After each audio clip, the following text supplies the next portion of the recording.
కొట్లాడుకోకండి. దయచేసి అందరు కిందికి దిగండి అన్న.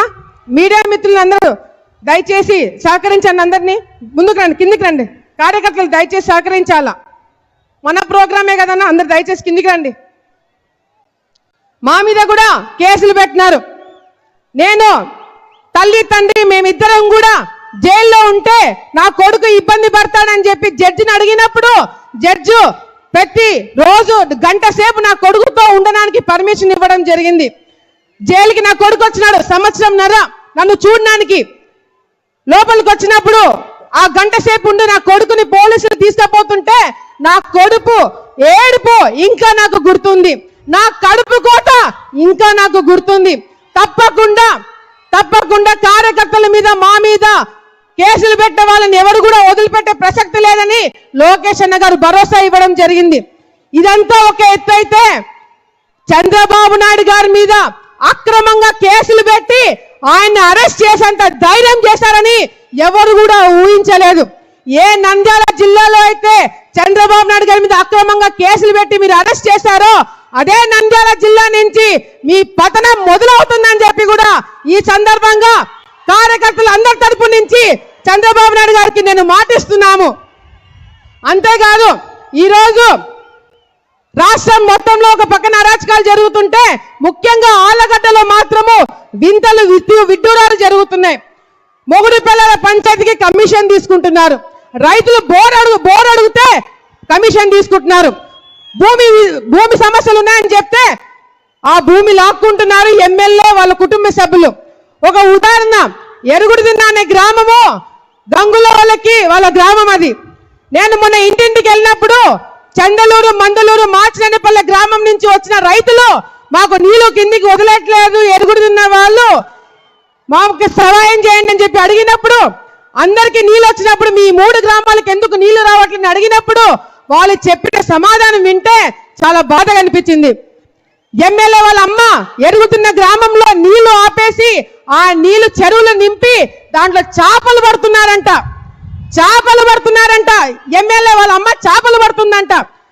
నీళ్లు వెళ్ళి అడిగిన రైతులు మాకు నీళ్లు కావాలంటే మీ 3 గ్రామాలు చందాలు వేసుకొని రైతులు డబ్బులు ఇవ్వండి, అప్పుడు కేసీ కెనాల్ నీళ్లు తెలుగంగా నీళ్లు వదులుతామని చెప్పినారంటే ఎంత సిగ్గుచాట అని చెప్పి కూడా సందర్భంగా తెలియజేసుకుంటున్నాం.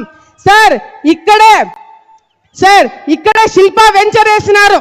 శిల్ప వాళ్ళు ఇక్కడ వెంచర్ వేసింది ఎట్లా అంటే బయట చూడడానికి అంతా బానే ఉంది, కానీ లోపల మాత్రము కేసీ కెనాల్ ని బూట్ చేసి అక్కడ వెంచర్ కట్టడం జరిగింది.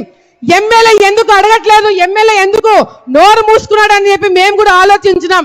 తర్వాత అర్థమైంది ఏంటంటే శిల్ప వాళ్ళు ఇక్కడ స్థానికంగా ఉన్న ఎమ్మెల్యేకి కమిషన్లు అంటించినారు. అందుకే ఎమ్మెల్యే కూడా నోరు మూసుకొని కేసీ కెనాల్ బూడ్చినా కూడా ఏమీ మాట్లాడలేకపోయినారు. ఇట్లా ఆళ్లగడ్డ ప్రాంతంలో ఎప్పుడు లేని నీచ సంస్కృతిని వీళ్ళు తీసుకురావడం జరిగింది. అంతేకాదు సార్, ఈరోజు మనం అధికారంలో ఉన్నప్పుడు ఈ ప్రాంతంకి 2 సంవత్సరాలు నాకు సేవ చేయడానికి అవకాశం వచ్చినప్పుడు అన్ని విధాలుగా కూడా రైతులకు కావచ్చు, మహిళలకు కావచ్చు, యువతకు కావచ్చు అందుబాటులో ఉండే అన్ని కార్యక్రమాలు చేయడం జరిగింది. సమయం తక్కువ ఉంది కాబట్టి రేపొద్దున మనం మళ్ళీ గెలిచిన తర్వాత మీరు ముఖ్యమంత్రి అయిన తర్వాత తప్పకుండా ఆళ్లగడ్డలో కావాల్సినవి ఎట్లాగో రోడ్లు, ఇల్లు ఇవన్నీ కూడా మేము తెప్పించుకుంటాము మిమ్మల్ని అడిగి. కానీ ముఖ్యంగా ఈ ప్రాంతం రైతులు, తెలుగంగ రైతులు, కేసీ కెనాల్ రైతులు ఎన్నో ఇబ్బందులు పడుతున్నారు. అలగనూరు ప్రాజెక్టు తప్పకుండా పూర్తి చేసి కేసీ కెనాల్ రైతులను ఆదుకోవాలని చెప్పి కూడా ఈ సందర్భంగా కాబోయే ముఖ్యమంత్రి గారికి తెలియజేసుకుంటున్నాము. తెలుగంగ రైతులు పంట కాలువ లేక చాలా ఇబ్బందులు పడుతున్నారు. ఆ పంట కాలువలు కూడా తప్పకుండా ఏర్పాటు చేయాలని చెప్పి కూడా రేపు పొద్దున మనం అధికారంలోకి వచ్చిన తర్వాత ఏర్పాటు చేస్తారని చెప్పి మాకందరికి కూడా నమ్మకం ఉంది.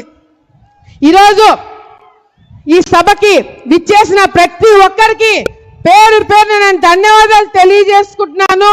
ముఖ్యంగా ఈ వేదికని ఏర్పాటు చేసిన టీం కావచ్చు, అదేవిధంగా వాలంటీర్లు కావచ్చు, అబ్జర్వర్లు కావచ్చు, ఈ వేదిక పైన జిల్లా నాయకులు కావచ్చు, జన సైనికులు కావచ్చు, అంతేకాకుండా అంగన్వాడీ వాళ్ళు చాలా రోజుల నుంచి ఇబ్బందులు పడుతున్నారు. తప్పకుండా చంద్రబాబు నాయుడు గారు మాట్లాడుతున్నప్పుడు మీకు భరోసా ఇస్తారని చెప్పి కూడా తెలియజేసుకుంటూ ఈ సభకి విచ్చేసిన ప్రతి ఒక్క కార్యకర్తకి పేరు పేరున నేను ధన్యవాదాలు తెలియజేసుకుంటూ ముఖ్యంగా లోకేష్ అన్న గారికి కూడా నేను ధన్యవాదాలు తెలియజేసుకోవాలా. ఈ రోజు తల్లిదండ్రులు ఇద్దరు చనిపోయినా కూడా నన్ను ఒక అన్నగా కాపాడుకుంటూ వచ్చి ఎవరు ఏం చెప్పినా ఏం చేసినా నాకు అండగా ఉన్నందుకు లోకేష్ అన్న గారికి వచ్చే జన్మలో కూడా నేను రుణపడి ఉంటానని చెప్పి మరొకసారి తెలియజేసుకుంటూ ముఖ్యంగా నాకు ఈ సభను ఏర్పాటు చేయడానికి ముఖ్యంగా నాకు హెల్ప్ చేసిన నా తమ్ముడు జగత్ విఖ్యాత్ రెడ్డికి, నా భర్త భార్గవరామ్ నాయుడు గారికి ప్రత్యేకమైన ధన్యవాదాలు తెలియజేసుకుంటూ మన ఎమ్మెల్సీ భూమిరెడ్డి గారికి, ప్రభాకర్ చౌదరి గారికి ధన్యవాదాలు తెలియజేసుకుంటున్నారు. ఇక్కడ మొదటిసారి నేను సభ చేస్తున్నాను. ఏదైనా చిన్న చిన్న పొరపాట్లు జరిగింటే మీ బిడ్డగా అనుకొని క్షమించాలని చెప్పి మరొకసారి తెలియజేసుకుంటూ ఇక్కడికి విచ్చేసిన ప్రతి ఒక్కరు కూడా మరొకసారి ధన్యవాదాలు తెలియజేసుకుంటూ సెలవు తీసుకుంటున్నాను. జై చంద్రబాబు నాయుడు, జై చంద్రబాబు నాయుడు, జై లోకేష్ అన్న, జై లోకేష్ అన్న, జై జన్మభూమి, జై హింద్.